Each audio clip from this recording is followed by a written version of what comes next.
வாங்க இப்போ நம்ம முள்ளங்கி சட்னி பண்ணலாம். முள்ளங்கி சட்னி செய்ய தேவையான பொருட்கள்: ஒரு பெரிய வெங்காயம், ஒரு பெரிய தக்காளி, ஒரு முள்ளங்கி துருவி எடுத்துருக்கேன், 3 பல்லு பூண்டு, கொஞ்சம் கொத்தமல்லி, காய்ந்த மிளகாய், 2 டீஸ்பூன் உளுத்தம்பருப்பு, 2 டீஸ்பூன் கடலைப்பருப்பு. ஒரு பாத்திரத்தில் எண்ணெய் 1 ஸ்பூன் விட்டுக்கலாம். கடலைப்பருப்பு, உளுத்தம்பருப்பு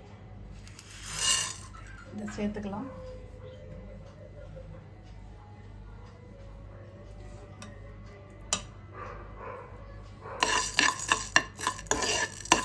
லைட்டாக கோல்டன் கலர் வரட்டும்.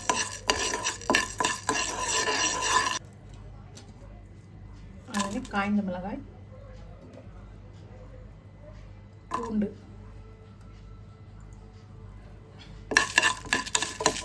ப்ரௌன் ஆகிடுச்சு. இப்போ இதை நம்ம தனியாக ஒரு பாத்திரத்தில் எடுத்து வச்சுக்கலாம்.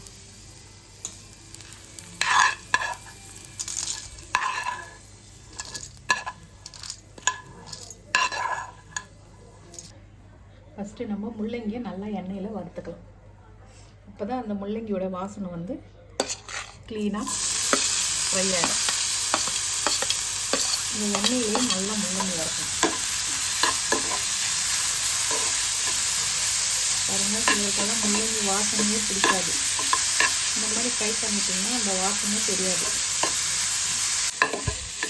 முள்ளங்கி பாதி வதங்கின உடனே நம்ம ஆனியன் போட்டுக்கலாம்.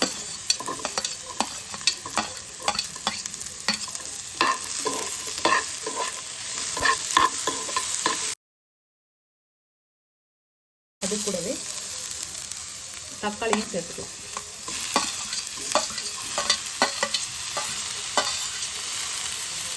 கொஞ்சம் கொத்தமல்லி,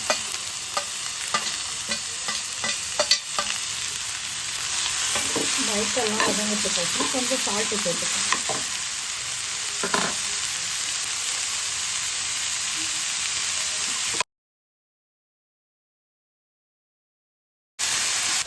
இப்போ தக்காளி நல்லா மெசிஞ்சு வதங்கினதுக்கப்புறம் போதும். ஆஃப் பண்ணிடலாம்.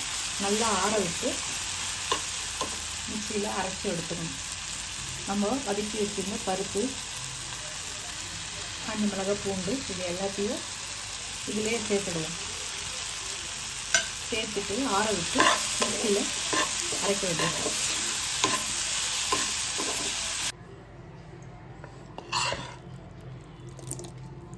இந்த மசாலாவை நம்ம மிக்ஸி ஜாரில் ட்ரான்ஸ்ஃபர் பண்ணிவிட்டு அரைச்சி எடுத்துட்டா முள்ளங்கி சட்னி ரெடி.